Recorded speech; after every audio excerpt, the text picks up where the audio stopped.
नमस्कार, मैं हूं अंकुर और आप देख रहे हैं सत्यहिंदी.com।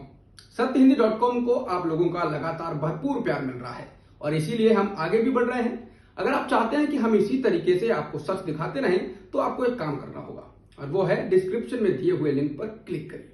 चलिए अब एक नजर डाल लेते हैं अब तक की सुर्खियों पर। बीजेपी के राष्ट्रीय अध्यक्ष जेपी नड्डा ने सोमवार को विपक्ष पर जोरदार हमला करके उसके आरोपों का जवाब दिया है। नड्डा ने 4 पेज की एक चिट्ठी जारी कर तमाम विषयों पर अपनी बात रखी है और इसे कुछ दिन पहले 13 विपक्षी दलों द्वारा सांप्रदायिक हिंसा को लेकर जारी किए गए संयुक्त बयान का जवाब माना जा रहा है। नड्डा ने चिट्ठी में लिखा है कि कोरोना वायरस से वैश्विक लड़ाई में भारत ने वो कर दिखाया जिसकी किसी ने कल्पना भी नहीं की थी। उन्होंने कहा कि बीजेपी विकास की राजनीति कर रही है और इसका विरोध वे दल कर रहे हैं जिन्हें जनता खारिज कर चुकी है और वे अपने स्वार्थ के लिए एक बार फिर वोट बैंक और विभाजन की ही राजनीति की शरण लेना चाहते हैं। राजस्थान के करौली में हुई हिंसा को लेकर उन्होंने कहा ये राजनीतिक दल इस बारे में खामोश क्यों हैं। नड्डा ने कहा कि कांग्रेस के शासन में देश में बहुत दंगे हुए और वर्तमान में विपक्षी शासन वाले पश्चिम बंगाल और केरल में बीजेपी कार्यकर्ताओं की हत्या की जा रही है। बीजेपी अध्यक्ष ने कहा कि वोट बैंक की राजनीति करने वाले दलों ने दशकों तक आम लोगों को मूर्ख बनाया और असामाजिक तत्वों को संरक्षण दिया, लेकिन अब जब उन्हें कानून के तहत सजा दी जा रही है तो इन्हें संरक्षण देने वाले लोग घबराकर अनर्गल बयानबाजी कर रहे हैं।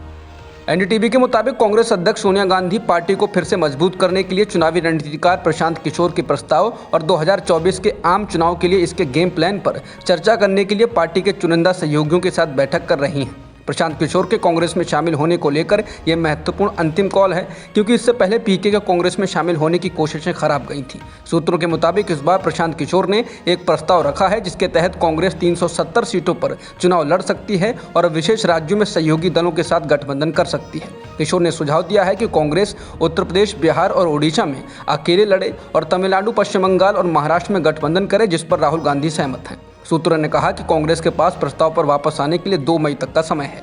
लेफ्टिनेंट जनरल मनोज पांडे भारत के नए सेनाध्यक्ष होंगे। इस महीने के आखिर में मौजूद सेनाध्यक्ष MM नरवणे सेवानिवृत्त हो रहे हैं। वे सेना में शीर्ष पद पर पहुंचने वाले पहले इंजीनियर होंगे।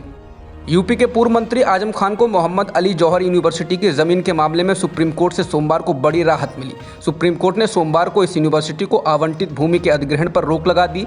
जस्टिस अजय रस्तोगी और जस्टिस CT रवि कुमार की बेंच ने यह फैसला सुनाया। आजम खान इस समय अन्य मामलों में जेल में बंद हैं। वो समाजवादी पार्टी के बड़े नेताओं में शामिल हैं। इलाहाबाद हाईकोर्ट के आदेश को चुनौती देने वाली मोहम्मद अली जौहर यूनिवर्सिटी रामपुर की याचिका पर सुप्रीम कोर्ट ने सोमवार को सुनवाई की। 2005 में यूनिवर्सिटी को रामपुर में 500 एकड़ जमीन दी गई थी। हालांकि विश्वविद्यालय उन शर्तों का पालन करने में विफल रहा जिन पर जमीन दी गई थी, इसलिए राज्य सरकार ने जमीन वापस मांग ली। अदालत ने यूपी सरकार को नोटिस जारी किया है और अगस्त में मामले की सुनवाई होने की संभावना है। सॉलिसिटर जनरल ने अपनी दलीलों में जल्द सुनवाई की तारीख की मांग करते हुए दावा किया कि सरकार ने जमीन लौटाने का काम शुरू कर दिया है। दिल्ली के जहांगीर इलाके में हुई हिंसा को लेकर समाचार एजेंसी NI ने पहले खबर दी कि इस मामले में VHP और बजरंग दल पर केस दर्ज किया गया है और पुलिस ने विश्व हिंदू परिषद के जिला सेवा प्रमुख प्रेम शर्मा को गिरफ्तार किया है। हालांकि थोड़ी ही देर बाद समाचार एजेंसी ने खबर वापस ली। एजेंसी का दावा है कि गलत जानकारी के कारण यह खबर वापस लेनी पड़ी और ट्वीट को डिलीट कर दिया गया। मुंबई में महाराष्ट्र नवनिर्माण सेना अध्यक्ष राज ठाकरे की धमकी को महाराष्ट्र सरकार ने गंभीरता से लिया है। राज्य सरकार ने महाराष्ट्र के सभी जिलों को आदेश जारी किया है जिसमें कहा गया है कि किसी भी धार्मिक जगह पर लाउड स्पीकर को नहीं लगाया जा सकेगा। इसके लिए पहले स्थानीय पुलिस प्रशासन से लिखित में इजाज़त लेनी होगी। महाराष्ट्र के गृह मंत्री दिलीप वलसे पाटिल ने महाराष्ट्र के DGP और मुंबई पुलिस कमिश्नर के साथ मीटिंग में इस बात का फैसला लिया। गृह मंत्री ने राज्य के DGP और मुंबई पुलिस कमिश्नर को दिशा निर्देश दिए हैं कि 3 मई के बाद किसी भी धार्मिक स्थल पर लाउड स्पीकर लगाने की पहले इजाज़त लेनी होगी। आपको बता दें कि MNS अध्यक्ष राज ठाकरे ने सरकार को 3 मई तक का अल्टीमेटम दिया था और कहा था कि जितने भी मस्जिदों पर लाउड स्पीकर लगे हुए हैं उनको सरकार हटा ले या फिर MNS अपने स्टाइल में लाउड स्पीकर को मस्जिदों से हटाएगी। बिहार के पूर्व मुख्यमंत्री जीतन राम मांझी ने देश में बढ़ती सांप्रदायिक हिंसा के बीच कहा है कि अब वक्त आ गया है कि जब देश में हर तरह के धार्मिक जुलूस पर रोक लगा दी जाए। उन्होंने ट्वीट कर कहा है कि अब वक्त आ गया है कि जब देश में इस तरह के धार्मिक जुलूस पर रोक लगा दी जाए। उन्होंने कहा कि धार्मिक जुलूसों के कारण देश की एकता और अखंडता खतरे में पड़ती दिखाई दे रही है, इसे तुरंत रोकना होगा। बता दें, हाल में पहले रामनवमी और फिर हनुमान जयंती के दौरान शोभा यात्रा निकालने के दौरान राजधानी दिल्ली समेत देश के कई हिस्सों में हिंसा हुई थी। बता दें, जीतन राम मांझी की पार्टी हिंदुस्तानी अवाम मोर्चा यानी कि हम बिहार में सत्ताधारी NDA में शामिल है। एआईएमआईएम प्रमुख ओवैसी ने कहा कि अमित शाह के गृह मंत्री के रूप में कार्यभार संभालने के बाद दिल्ली में झड़पें आम हो गई हैं। ओवैसी ने सवाल किया कि हनुमान जयंती जुलूस में कथित तौर पर पिस्तौल ले जाने वाले लोगों के खिलाफ आर्म्स एक्ट क्यों नहीं लागू किया गया। पुलिस पर शुरू में सिर्फ मुसलमानों को गिरफ्तार करके एक तरफा कार्रवाई करने का आरोप लगाया। ओवैसी ने लिखा, जब से अमित शाह गृह मंत्री बने हैं दिल्ली में तशद्दुद के वाकयात आम हो गए हैं। क्या इन तमंचाधारियों पर आर्म्स एक्ट नहीं लगेगा?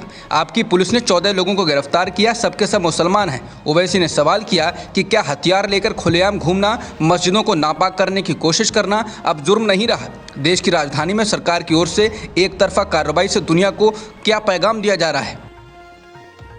दिल्ली में हुई हिंसा को लेकर ओवैसी ने दिल्ली के सीएम अरविंद केजरीवाल को बुज़दिल बताते हुए भी सीधा हमला किया। उन्होंने लिखा कि दिल्ली के मुख्यमंत्री की बुज़दिली है कि वो दोषी का नाम नहीं ले सकते।